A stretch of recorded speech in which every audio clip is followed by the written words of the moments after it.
अस्सलाम वालेकुम नाजरीन। बात से बात में बिलाल नकीब की जानिब से आप सबको खुश आमदीद। हमारा आज का मौजू है निजी और पेशा वराना ज़िंदगी में तवाज़ुन कैसे मुमकिन है। हमारे साथ मेहमान हैं मोहम्मद वसीम साहब। आप प्लेडियम पाकिस्तान के साथ चीफ एग्जीक्यूटिव ऑफिसर की हैसियत से काम कर रहे हैं। आप बैनुल अक़वामी तरक्याती इदारों में गुज़िश्ता कई साल से कलीदी ओहदों पर अपनी खिदमात अंजाम दे रहे हैं। आप मैनेजमेंट में बिलअमूम और project management, finance, human resource और ऑपरेशंस में बिलखसूस पॉलिसियों को तश्कील देने और इनके मौसर नफाज में महारत रखते हैं। अस्सलाम वालेकुम वसीम साहब, क्या हाल है आपके? वालेकुम अस्सलाम बिलाल, कैसे हैं आप? ठीक ठाक हैं? अल्लाह का शुक्र। आप तो ये पहले ये बताइए कि कोरोना की वबा जो है, ये अब तकरीबन अल्लाह का शुक्र है कि अब ख़त्म होने को आ रही है, लेकिन ये वक़्त आपका कैसा गुज़रा? देखें, बीइंग अ चीफ एग्ज़ीक्युटिव हम तो 24 घंटे के लिए काम करना शुरू हो गए। पहले तो चले कुछ रूटीन थी 9 टू 5, लेकिन ज़ाहिर है इंटरनेशनल ऑफिसेज़ भी हैं और तो उसमें बहुत ज़्यादा काम का प्रेशर भी रहा और अल्टीमेटली स्ट्रेस अपनी जगह पे है कि आप घर के अंदर हैं और आप अपने एक कन्फाइंड माहौल के अंदर रहते हुए काफ़ी डिफ़िकल्ट होता है कि आप उसको बैलेंस कर सकें अपने काम को भी। और जबकि अचानक कहीं से कॉल आ जाएगी और चाहे रात के 10 बजे हैं तो आप हर वक़्त फिर काम के मोड में ही रहे इसमें। तो अराउंड द कुछ क्लॉक। कुछ चैलेंजिंग रहा, लेकिन ज़ाहिर है ये सारी दुनिया के साथ है तो हमारे साथ भी है। हम मौजू पर गुफ्तगू का आगाज़ फैज़ अहमद फैज़ के कलाम "कुछ इश्क किया कुछ काम किया" से करते हैं। वो लोग बहुत खुशकिस्मत थे जो इश्क को काम समझते थे या काम से आशिकी करते थे। हम जीते जी मसरूफ़ रहे, कुछ इश्क किया कुछ काम किया। काम इश्क के आड़े आता रहा और इश्क से काम उलझता रहा। फिर आखिर तंग आकर हमने दोनों को अधूरा छोड़ दिया। अच्छा, इसी तरह की जो कैफ़ियत है उसको हारिस खलीक़ ने भी अपने 2 इशार में बयान किया है। कुछ काम थे अपनी मर्ज़ी के, कुछ काम फ़कत मजबूरी थे। फिर वक़्त बहुत ही थोड़ा था और सारे काम ज़रूरी थे। तो ये वक़्त की तक़सीम का चैलेंज तो ज़माना तालिब-इल्मी से ही शुरू हो जाता है। आप अपनी तालीम और मशागिल में वक़्त को कैसे तक़सीम करते रहे हैं? शुक्रिया नकीब। सबसे पहली बात है कि जो फैज़ साहब को चैलेंज तो नहीं किया जा सकता कि उन्होंने इश्क क्यों अधूरा छोड़ा या काम क्यों अधूरा छोड़ा। बात हारिस खलीक़ की ज़्यादा प्रैक्टिकल लगती है कि सारे काम करने पड़ते हैं। मेरा ख़्याल है कि ज़िंदगी में कंसिस्टेंसी और किसी भी काम के कंप्लीट करने के लिए उसकी वर्क शेड्यूलिंग बहुत ज़रूरी है। शायद फ़ायज़ साहब वर्क शेड्यूलिंग नहीं करते रहे। तो इश्क भी उन्होंने बीच में ही छोड़ दिया और काम भी बीच में ही छोड़ दिया। मेरा ज़ाती ख़्याल ये है कि इश्क को थोड़ी-सी प्रायोरिटी देनी चाहिए, क्योंकि किसी भी चीज़ के साथ चाहे वो हकीकी इश्क हो, चाहे वो अ, म मज़ मज़ाजी हो, चाहे किसी लड़की के साथ हो, चाहे माँ के साथ हो, बहन के साथ हो, उसको चलते रहना चाहिए काम के साथ-साथ। तभी ज़िंदगी का एक बैलेंस आता है और तभी ज़िंदगी में काम करने के लिए आपका जो हिम्मत है और जो आपकी मोटिवेशन है वो बढ़ती रहती है। सिर्फ़ काम, काम, काम ही या सिर्फ़ पढ़ते ही रहना एक ऐसा स्टेज आता है जब आप मेंटली सैचुरेट हो जाते हैं, जिस्मानी तौर पे सैचुरेट हो जाते हैं और आपकी जो परफ़ॉर्मेंस है वो ऊपर जाने की बजाय या तो स्टैटिक हो जाती है या फिर नीचे की तरफ जाना शुरू हो जाती है।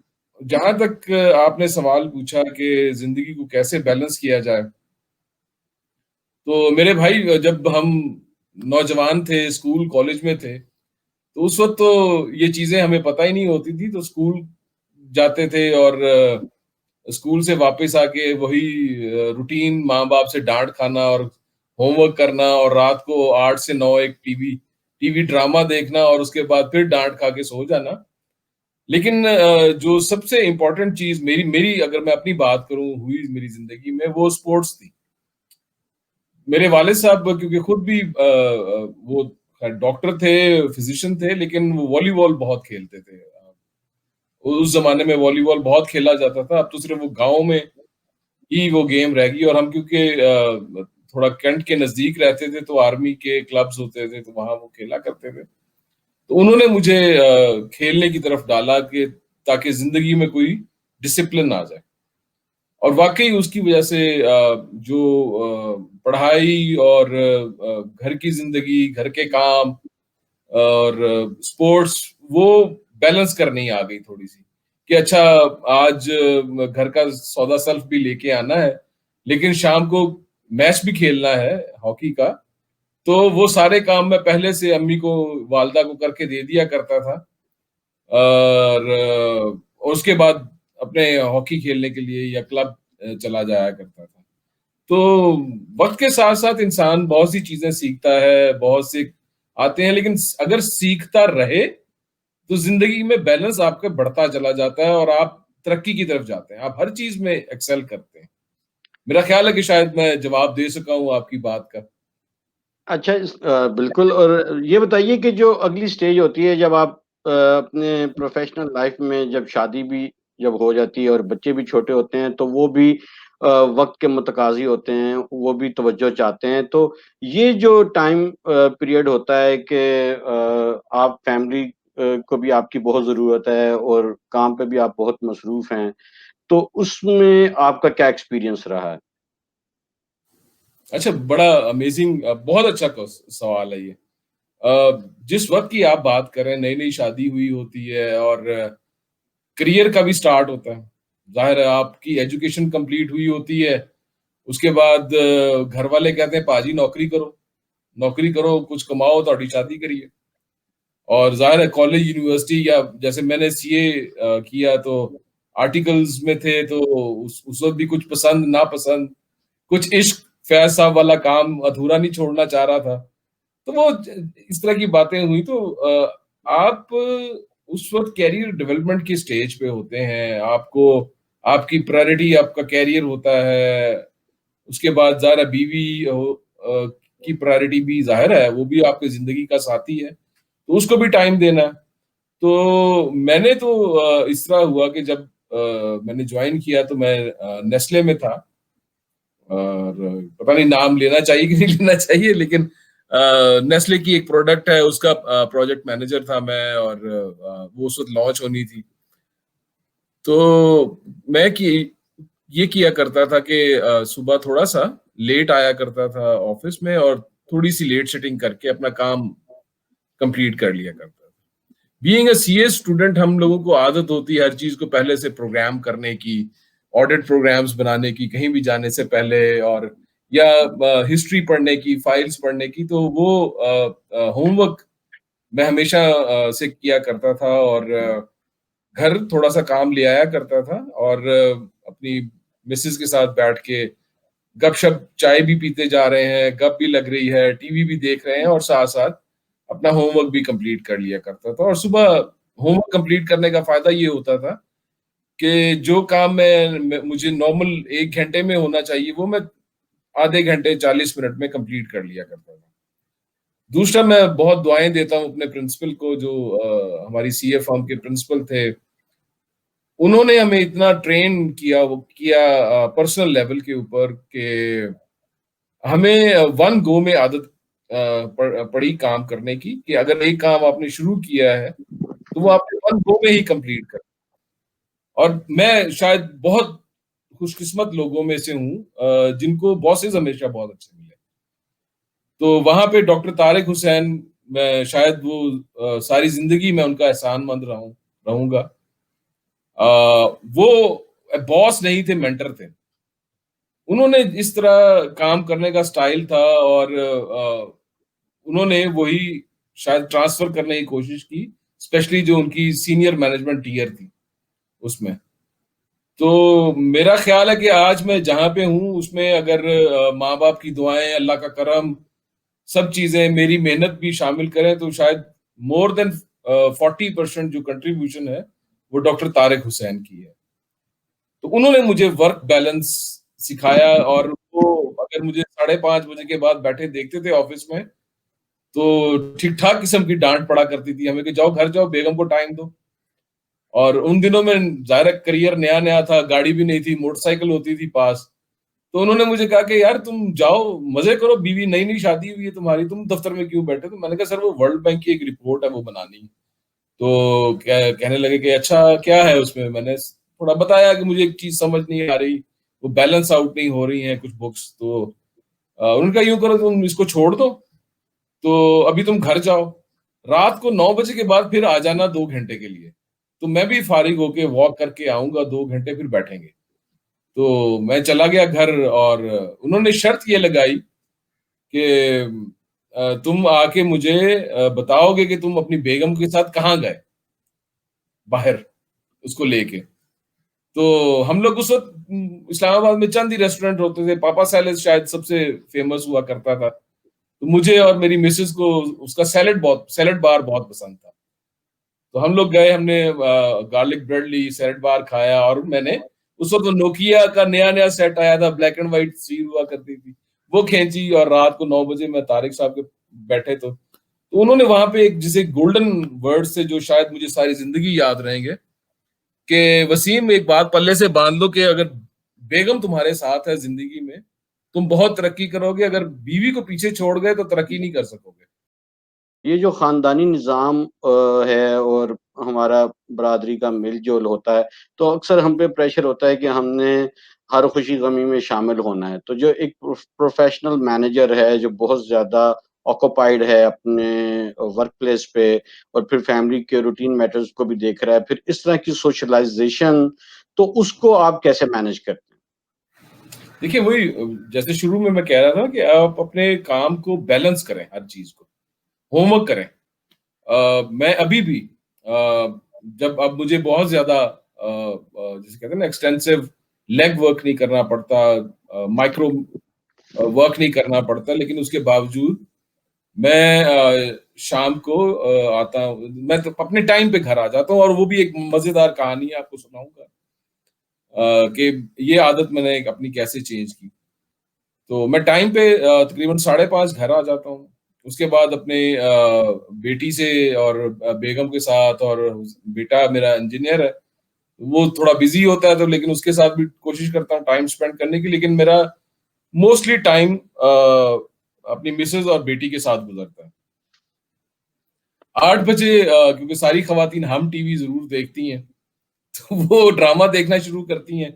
तो मैं नॉर्मली अपना लैपटॉप खोल के तो जो आज का काम होता है उसको एक दफ़ा थोड़ा-सा रिव्यू दे देता हूँ और अगर उसमें कोई मुझे नज़र आता है कि थोड़ा इम्प्रूव होने वाला है या इसमें थोड़ा और काम होने वाला है, तो उसके मैं नोट्स बना लेता हूँ और अगले दिन का काम मैं थोड़ा बहुत शेड्यूल कर लेता हूँ। अब तो टूल, गैजेट्स बहुत सारी आ गई हैं आईटी की और एमआईएस की, तो आप उसमें अपना वर्क शेड्यूल ईज़िली कर लेते हैं और वो पॉप आउट होता रहता है और आप उससे कुछ बेहतर टाइम मैनेजमेंट करना शुरू कर देते हैं।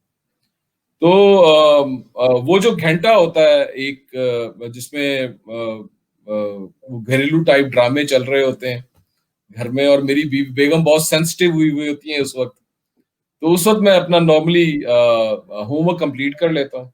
जिसका सबसे बड़ा फ़ायदा मुझे ये होता है कि मैं सुबह जब ऑफ़िस में पहुँचता हूँ, तो 40% मैं मेंटली प्रिपेयर्ड होता हूँ कि आज ये मेरी रूटीन होगी और उसके बाद मैंने दिन को मुख्तलिफ हिस्सों में शेड्यूल किया हुआ है। अब ये वर्क प्लेस शेड्यूलिंग जो है आपकी, काम की डिवीज़न जो है, ये बहुत ज़रूरी है।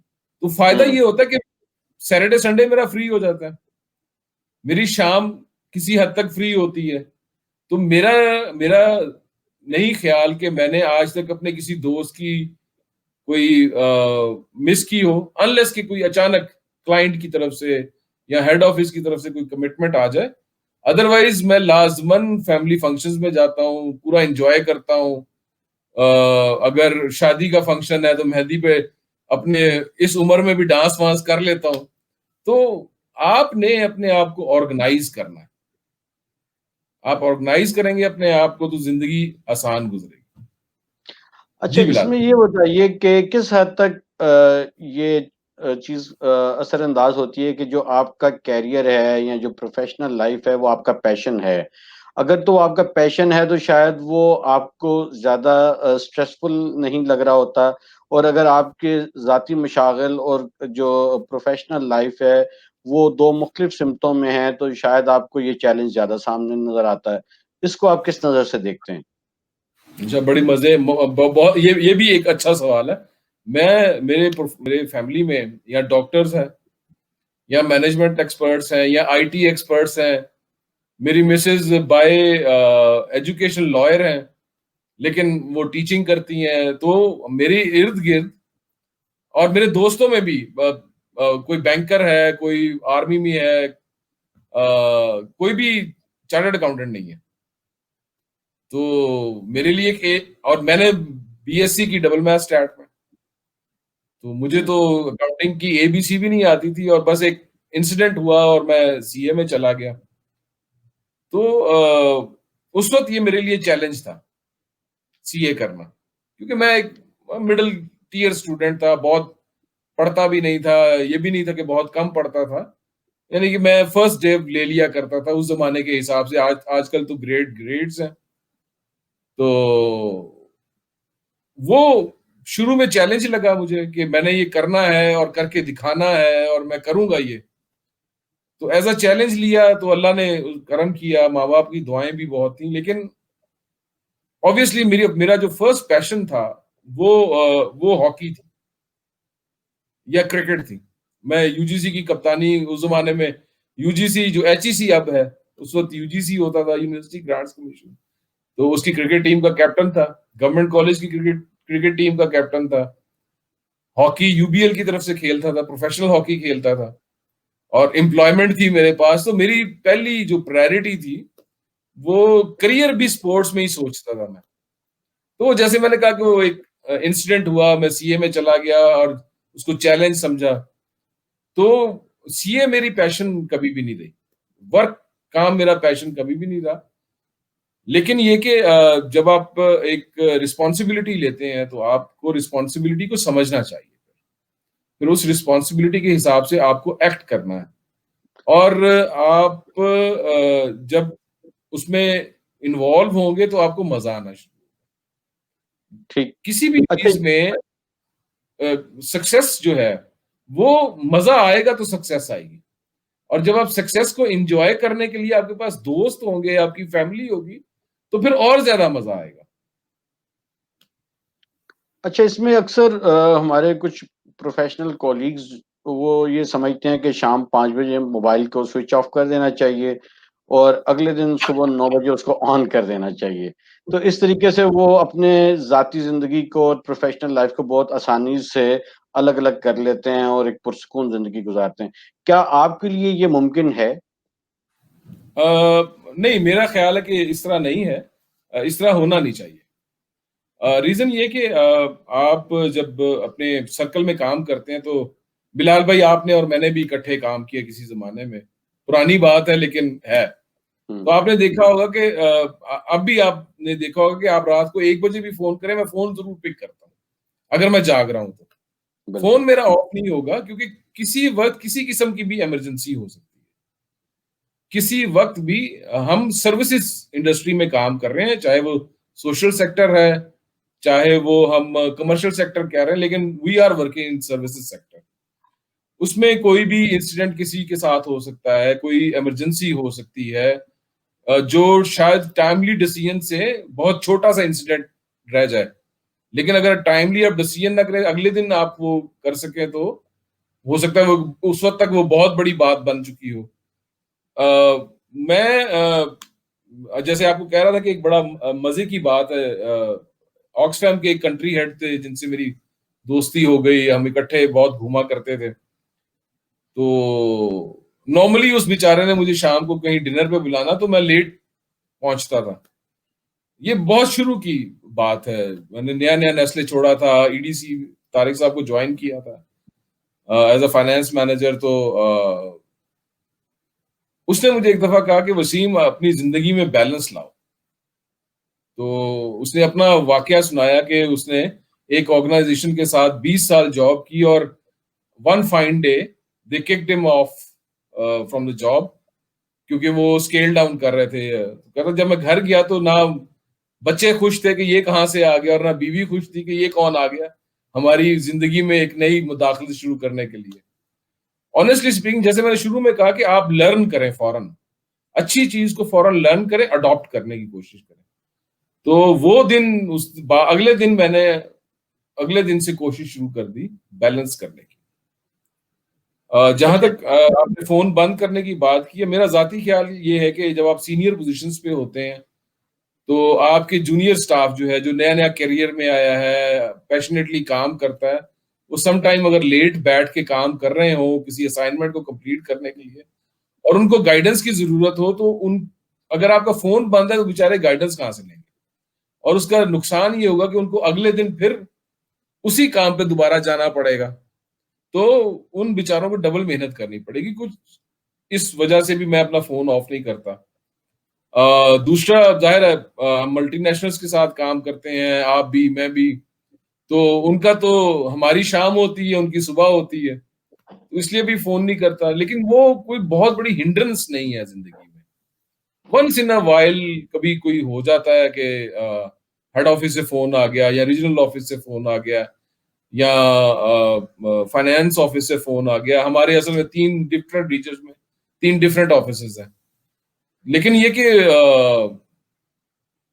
अगर आप जैसे मैंने कहा होमवर्क हुआ हुआ हो तो आप फ़ौरन जवाब देते हैं, फ़ौरन उनको सैटिस्फाई करते हैं, या अगर अगले दिन का काम है तो आप अपने पास लिख लेते हैं और उसके बाद अल्लाह हाफ़िज़ करके वापस अपनी नॉर्मल रूटीन में आ जाते हैं।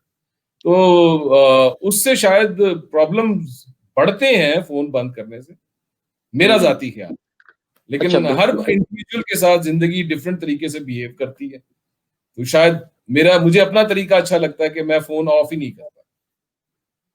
बिल्कुल ठीक। अच्छा, ये बताइए कि आजकल जो इंटरनेशनल इदारे हैं, अब तो ख़ैर जो नेशनल लेवल पे बहुत सारी ऑर्गनाइज़ेशन हैं, उनकी पॉलिसी प्रोसीजर्स भी आपकी ज़ाती ज़िंदगी पर भी असरअंदाज़ होते हैं। जैसे कोई एक आइडियोलॉजी होती है किसी इदारे की और वो आपको मॉनिटर करते हैं कि आप कहीं अपने व्यूज़ में उसके अगेंस्ट तो नहीं हैं। या आप उनके साथ विज़न और मिशन में अपनी ज़ाती ज़िंदगी में भी मुताबिकत रखते हैं या नहीं रखते। तो इस हवाले से क्या आप ये समझते हैं कि आपकी अब ज़ाती ज़िंदगी भी इन इदारों की पॉलिसीज़ की वज़ह से रेगुलेट हो चुकी हुई है? किसी हद तक, किसी हद तक आपकी बात ठीक है। माफ़ कीजिएगा। लेकिन ये ज़्यादा जो प्रॉब्लम है ना ये वाली रेगुलेशन की, ये हुँ, सीनियर लेवल पे है। मिड करियर लेवल पे इतनी रेगुलेशंस नहीं है। वैसे भी अगर मिड करियर लेवल पे वैसे भी आतिश जवान होता है तो वो इतनी केयर भी नहीं करता रेगुलेशन की। लेकिन हुँ, हमारी उम्र में आके जब आप मैच्योरिटी के एक सर्टेन लेवल पे होते हैं और आपकी जो सोचें हैं वो अ, अगर मैं अपना इर्तिका देखूँ, ज़हनी इर्तिका, तो वो इस तरह हुआ कि मैं पहले बहुत ज़्यादा नियो पॉलिटिकल था, एपॉलिटिकल था। अब वक़्त के साथ-साथ मेरी पॉलिटिकल एफ़िलिएशंस बनी, अपने ज़हन के हिसाब से सोचा।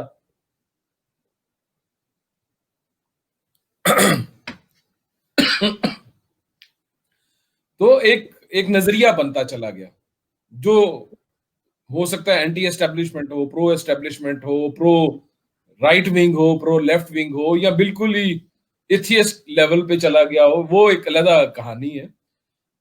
लेकिन ये है कि हमें अब सोशल मीडिया पे या फेसबुक पे या ऐसा मीडिया जो पब्लिक है, वहां पे अपने व्यूज देते हुए बहुत केयरफुल रहना पड़ता है कि जो ऑर्गेनाइजेशनल पॉलिसी है उसके अगेंस्ट ना हम जाएं, हम अपने आप को ए पॉलिटिकल रखें, हम on the wrong side of the government ना चले जाएं। और जाहिर है पब्लिक फोरम्स के ऊपर तो बहुत रेगुलेशन, और जिसकी वजह बिल्कुल। से तकलीफ भी होती है, और आप वो कुछ नहीं कह सकते जो उस वक्त की जरूरत होती है, और शायद सच भी होता है कि आप कहना चाहते हैं सच्ची बात, लेकिन आप नहीं बोल सकते उस वक्त सच। तो ऐसा है। बिल्कुल ऐसा है। लेकिन जाहिर है, जैसे मैंने कहा कि जिंदगी है ही इर्तिका का नाम, और अडॉप्टेबिलिटी का नाम। और आपको तो पता है कि आजकल डोनर अडॉप्टिव लोगों को ज्यादा पसंद करते हैं, और अडॉप्टिव प्रोग्राम्स को। तो बिल्कुल। हम भी उसी तरह हो गए फिर। अच्छा वसीम, ये बताइए कि आप अपने फुर्सत के औकात में आजकल क्या करते हैं? पहले तो आप हॉकी खेलते थे, तो आजकल आपका वक़्त कैसे गुज़रता है, जब आपको काम से फुर्सत मिलती है तो? हाँ, हॉकी तो ज़ाहिर है पैशन थी, स्पोर्ट्स थी, लेकिन मेरी अम्मा जो हैं वो उन्होंने हमें आदत डाली बहुत छोटी एज से किताबें पढ़ने की। अब्बा ने भी और अम्मा ने भी। तो किताब हमेशा मेरा साथी रहा, चाहे मैं कहीं भी ट्रैवल कर रहा हूँ, चाहे स्कूल डेज़ थे, कॉलेज डेज़ थे, तो किताब मेरा सबसे अच्छा दोस्त रहा। और इस किताब की वजह से मेरी ज़िंदगी में स्कूल के दिनों में 5 अच्छे दोस्त मिले और माशाल्लाह अब हम 40 साल हो गए हमारी दोस्ती को, हम 5-6 दोस्तों को। हम अब भी मिलते हैं और किताब पढ़ते हैं इकट्ठे बैठ के, जैसे स्कूल के ज़माने में पढ़ते थे। तो अच्छा। पहली मोहब्बत शफ़ीकुर रहमान थी लिटरेचर में, और फिर इब्न सफ़ी। हुँ, स्कूल हुँ। के ज़माने इमरान सीरीज़ और जासूसी दुनिया ये पढ़ी। फिर ज़रा थोड़े से मैच्योरिटी आई तो फिर शफ़ीकुर रहमान साहब को पढ़ना शुरू किया और वो मैं आज तक पढ़ता हूँ।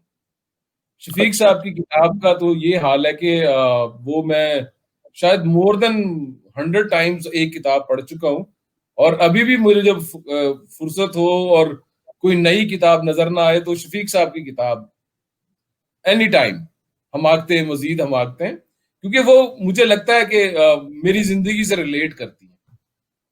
क्योंकि बहुत शरारती रहे हम, ख़ास तौर पे 5 दोस्त थे और उसमें जो एक शैतान का किरदार है, रूफ़ी का किरदार है, वो हमारा एक बहुत प्यारा दोस्त है। अ, उससे बहुत मैच करता है। वो आज तक ऐसा ही है और अल्लाह मियाँ उसे ज़िंदगी दे, ऐसा ही रहे कि दुनिया इधर के उधर हो जाए, भुट्टा साहब हैं। तो हम असर लेते हैं ज़िंदगी के धूप-छाँव का और वो हमारा दोस्त ऐसा कि जुम्बद ना जुम्बद गुल मोहम्मद, वो पक्का है अपने अपने तरीक़ाकार में। तो बिल्कुल। किताब अभी भी इवन के मेरी बाथरूम में भी एक छोटी-सी अलमारी बनी हुई है, उसमें भी किताबें पड़ी हैं। तो हुँ, मैं हुँ। वॉशरूम में अगर बैठा हूँ, तो मैं किताब ज़रूर पढ़ता हूँ। अखबार बीनी खत्म हो गई, अखबार से अब इतना इंटरेस्ट नहीं रहा क्योंकि आप मीडिया पे सब चीज़ें देख लेते हैं। तो एडिटोरियल्स जो है अब मोबाइल के ऊपर आ गए हैं और लेकिन किताब पकड़ के पढ़ना और अभी भी मैं लाहौर जाऊँ, कराची जाऊँ, इंटरनेशनली ट्रैवल कर रहा हूँ, तो मेरे पास 2 या 3 किताबें ज़रूर होती अच्छा, कुछ हैं। ऐसा तो आपके मुझे बताइए कि शफ़ीकुर रहमान के कुछ ऐसी बातें किताब में जो पढ़ी हों, जो आप उस हमारे नाज़रीन के साथ भी शेयर करना चाहें?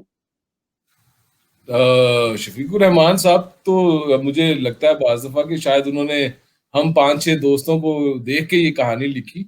उसी तरह हमारे छोटे-छोटे इश्क और उसी तरह क्रिकेट और खेले और इकट्ठे होके जो गपशप उनकी एक किताब है 99 नॉट आउट। किताब तो अच्छा। नहीं है, मज़मून है, अफ़साना है। तो वो मुझे बहुत पसंद है और उसमें ख़ास तौर पे वो हिस्सा जहाँ पे रूफ़ी और वो स्लिप में खड़े होते हैं और रूफ़ी अपनी पुरानी गर्लफ्रेंड का नई गर्लफ्रेंड से कंपैरिज़न करते हैं, तो दोनों एक-दूसरे के हाथ पे हाथ मारने के लिए हाथ आगे करते हैं, तो शप से गेंद आके उनके हाथ में चिपक जाती है और रूफ़ी ने ज़िंदगी का पहला और आखिरी शानदार कैच किया होता है। तो ये भुट्टा साहब के साथ हमारे सचमुच वाक़या हो चुका है यही वाला। तो हम हुँ, बहुत एन्जॉय करते हैं इसको। दूसरा ये कि जो उसमें आखिरी इनिंग्स का उन्होंने तज़किरा किया, लिखा, वो मुझे बहुत पसंद है। लेकिन असल में बात उसमें बीच में ही रह गई कि शफ़ीक साहब के बाद जब लगा कि यार अब हम कुछ समझने के काबिल हुए, तो मुश्ताक यूसुफ़ी साहब फिर हमने पढ़ना शुरू किया। बहुत खूब। यूसुफ़ी साहब की जो क्लास है वो अपनी है। हमें उर्दू इतनी अच्छी नहीं आती थी उस ज़माने में, तो क्योंकि इंग्लिश मीडियम के पढ़े हुए थे, तो समझ नहीं आया करती थी। लेकिन जैसे-जैसे ज़िंदगी में उर्दू का अमल दखल हुआ, क्योंकि मेरी मेरी जो मिसेज़ हैं, वो अहले ज़ुबान हैं। तो उनकी वजह से फिर थोड़ा समझ भी किसी चीज़ का मतलब समझ नहीं आता था, तो उनसे मैं पूछ लिया करता था। और मेरा ख्याल है कि उसमें से मैं आपको सुनाता हूं कि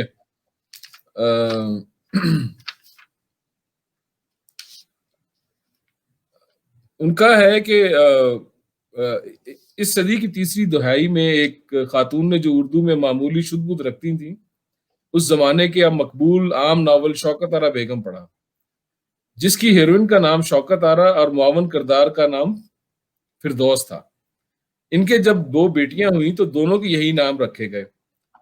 एक का किरदार का नाम इदरीस और दूसरे का खुदाई ख्वार का अच्छन था। ये दोनों उन्होंने अपने छोटे बेटे को बतौर नाम और उर्फियत बख्श दिए।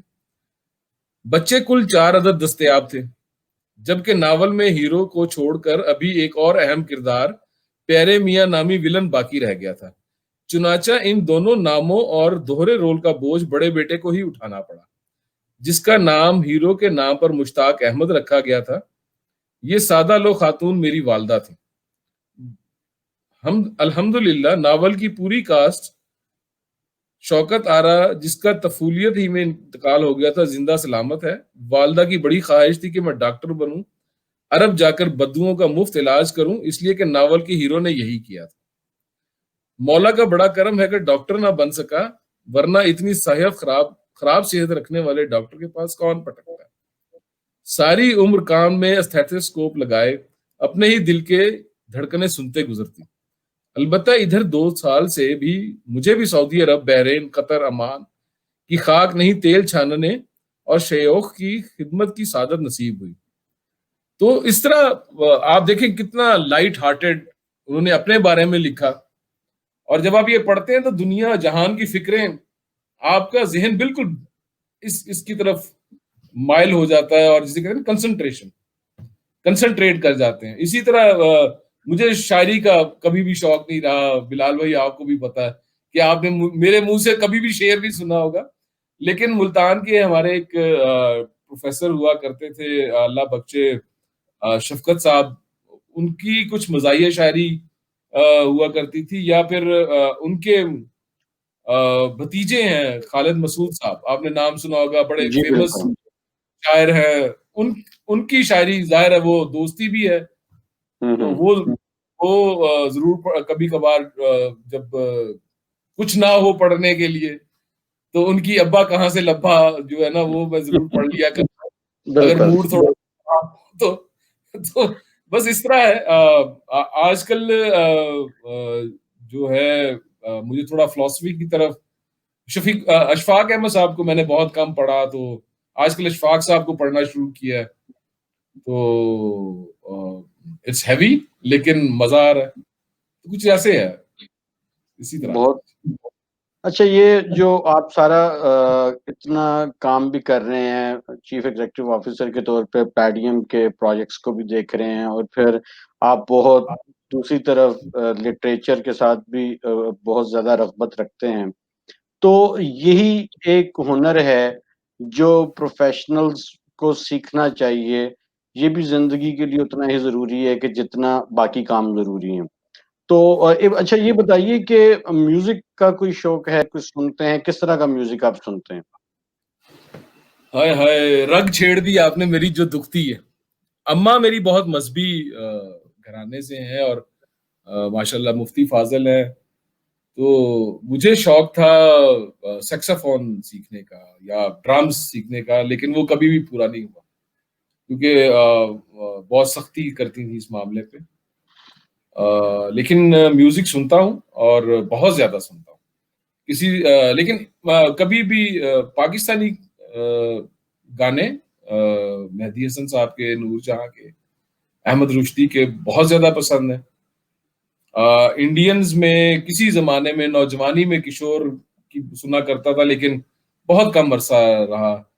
फिर ऐसा जिसे कहते हैं ना, वो नशा हो गया गज़लों का, कि जगजीत से लेके मेहदी हसन साहब और गुलाम अली साहब, और सुनते ही चले गए। ज़िंदगी के साथ-साथ, जैसे मैं काफ़ी दफ़ा कह चुका हूँ कि फिर इंग्लिश सुनना शुरू किया, तो उसमें माइकल बोल्टन, ब्रायन एडम्स, और अभी तक सुनता हूँ। अच्छा गाना हो, माशाल्लाह मेरा बेटा अपने शौक पूरे नहीं कर सका, तो मैंने मेरा बेटा और बेटी दोनों, बेटी मेरी पियानो सीख रही है, लेकिन बेटा मेरा मास्टर है और प्रोफेशनली भी प्ले करता है।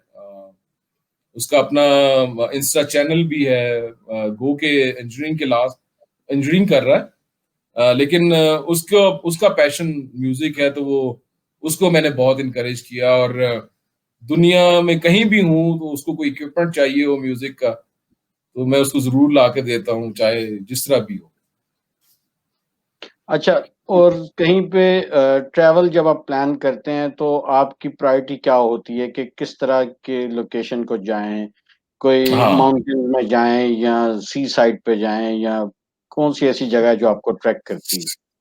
सी साइड सी साइड तो हुँ, जिसे कहते हैं कि मेरी भी और मेरी बेटी को भी बहुत शौक है समंदर का। तो मैं नॉर्मली प्रोफेशनली तो ट्रैवल करता हूँ, तो ज़ाहिर है अकेला ही होता हूँ। लेकिन जब ले फॉर लेजर या मैं साल में मैं 1 छुट्टी लेता हूँ, जिसमें मैं कोई काम नहीं करता। तो उसमें यही हुँ, होता है कि मैं बच्चों के साथ और बेगम के साथ पाकिस्तान में होता हूँ, तो फिर मेरा होता है कि हम कराची चले जाएँ या फिर ये नॉर्दर्न एरियाज़ में की तरफ। लेकिन कुछ अरसे से मेरी मिसेज़ थोड़ा ड्राइविंग से अब घबराती हैं। तो वो हम फिर अब इस तरह का प्लान करते हैं कि कहीं पानी नज़दीक हो। हुँ, कम हुँ। ट्रैवल हो तो हम खानपुर डैम या वो आगे एक नया स्पॉट जो बना है, मुझे इस वक़्त उसका नाम याद नहीं आ रहा, वहाँ चले जाते हैं। लेकिन पानी होना चाहिए कहीं इर्द-गिर्द मेरे, तो मैं बड़ा वाह! कंफर्टेबल और एन्जॉय करता हूँ। तो बाहर हूँ तो मैं लाज़मी, अगर ऐसा मुल्क है जहाँ पे कहीं साहिल समंदर है, तो ये हो नहीं सकता कि मैं वहाँ ना जाऊँ और सुबह-सुबह सूरज तुलू होने का मंज़र और ग़ुरूब होने का मंज़र ना देखूँ। ये पॉसिबल नहीं है कि भाईजान वसीम वहाँ पे हो और समंदर हो और शाम और सुबह वहाँ ना हो। अच्छा, ये बताइए कि पाकिस्तान में और पाकिस्तान से बाहर आपको कौन-सी जगह बहुत पसंद है? मैं तकरीबन स्कैंडिनेवियन कंट्रीज़ से लेके, सर्बिया से लेके पुराना यूगोस्लाव और ये पूरी यूरोप यूरोप घूम चुका हूँ। लेकिन मुझे जो सबसे ज़्यादा जगह पसंद है वो प्रिंसेस आइलैंड है टर्की के अंदर। 7 जज़ीरे हैं और तकरीबन इस्तांबुल से 3 घंटे की डिस्टेंस के ऊपर है। 3 घंटे के नॉटिकल माइल्स उसके डिस्टेंस के ऊपर। वहाँ की खूबसूरती ये है कि वहाँ पे मॉडर्नाइज़ेशन नहीं है। पॉल्यूशन नहीं है, वहाँ पे आपको कहीं गाड़ी नज़र नहीं आएगी, कहीं पे आपको स्कूटर नज़र नहीं आएगा। अभी तक टाँगे, कार्ट्स और हैंड कार्ट्स वहाँ पे वो यूज़ करते हुँ, हुँ। हैं और बहुत नेचुरल हैबिटेट है, तो वो मुझे बहुत ज़्यादा पसंद है। अल और अगर हम फैमिली वाइज़ भी जाएँ तो हम वहाँ ज़रूर जाते हैं। और अकेला भी हूँ तो मेरी कोशिश होती है कि वहाँ पे 2-3 दिन ज़रूर गुज़ारूँ, क्योंकि एट लीस्ट आप नेचर के बहुत नज़दीक होते हैं। बहुत-बहुत शुक्रिया वसीम, आपने अपना कीमती टाइम हमें दिया और हमें वो टिप्स और वो सारी चीज़ें बताई कि एक मसरूफ़ प्रोफ़ेशनल लाइफ़ में आप अपनी पर्सनल लाइफ़ को भी कैसे एन्जॉय कर सकते हैं। तो आपका बहुत-बहुत शुक्रिया वसीम। बहुत शुक्रिया Bilal. Thank you very much. नाज़रीन, हमारे प्रोग्राम का वक़्त यहाँ पे ख़त्म होता है। अगले हफ़्ते नए मौज़ू और नए मेहमान के साथ हम आपके पास दोबारा हाज़िर होंगे। तब तक के लिए इजाज़त दीजिए। खुदा हाफ़िज़।